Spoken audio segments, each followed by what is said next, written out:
A husband and wife couple who are delighted at the rise in the value of their house. There now follows a typical conversation about house prices between a home-owning husband and wife couple. Hi darling, I'm home. Dinner's nearly ready, dear. Did you have a good day? Yes, thanks, and I've got some very interesting news. What's that, dear? Well, I was in the high street, walking past the estate agents, and number 22 is up for sale. Really, dear? How much? You won't believe this, darling, but it's £175,000 more than we paid for ours. Not only that, but I called in and asked for some more info, and they already have an offer, £25,000 over the asking price. But number 22 is Mrs. Watson's. I went to one of her coffee mornings last month, and her house can't compare to ours. We must have made at least £200,000 profit. I feel rich. Me too, darling. So much so that I thought we'd treat ourselves. So I've booked us a 14-day holiday in the Bahamas. 5-star luxury. That's wonderful, dear. We were so very lucky to buy when we did. Absolutely. But you know, I always wondered why the last owner sold. It's such a nice house. Said he was just going to rent for a while. Must be kicking himself now. I suppose he bought another property soon after, dear. Everyone knows you can't afford to stay out of the market for long. Yes, I'm sure he did, darling. Nice fellow, if a little eccentric.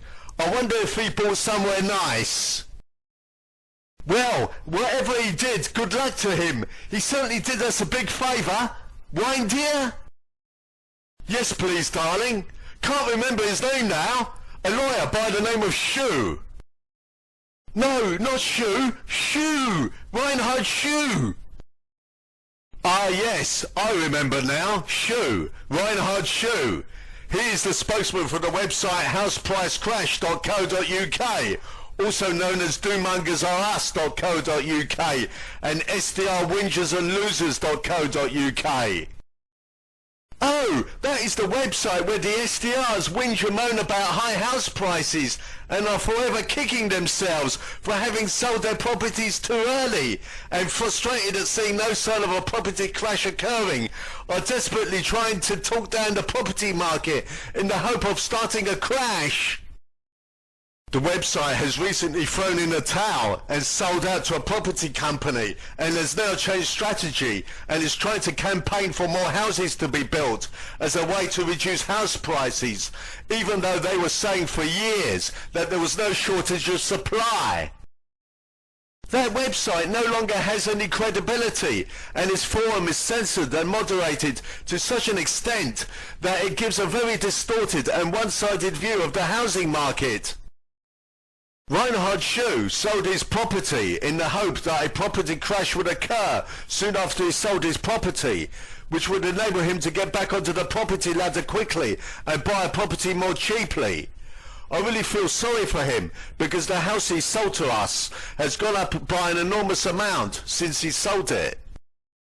I heard him on some rather obscure radio chat show the other day, whinging and moaning about high house prices, and made the extraordinary assertion that high house prices doesn't benefit homeowners. Well, that is just plain ridiculous. We are pleased that our property is worth so much, whereas Reinhard Shue is no longer benefiting from the property boom and is kicking himself for having sold too early, and is just jealous that homeowners are making so much money from their property. Reinhard Shue thought that he was being clever when he sold his property to rent, thinking that he sold at the market peak, but he got his timing badly wrong and sold too early, and has missed out on some extraordinary rises in the value of his house. There is a difference between being clever and being wise. Reinhard Shue may be clever, but he certainly is not wise, and now he finds himself paying dead money in rent, which is helping to pay off his landlord's mortgage, whilst he continually sees the value of his SDR fund being eroded away by inflation. Well, let's drink to the nice Reinhard Schuh, dear. To Reinhard Schuh, the SDR wincher and rent forever loser. I really hope he bought again, dear. He let greed cloud his judgment, and as a result, he has missed out on making a lot of money. He now faces the very real problem of never being able to get back onto the property ladder, and is now trying to talk down the property market in the hope that it causes a property crash. He would just have to accept that he made a serious mistake in selling his property and gambled his house on a quick crash occurring. But the gamble has failed spectacularly, and he would just have to get used to living in rented accommodation forever.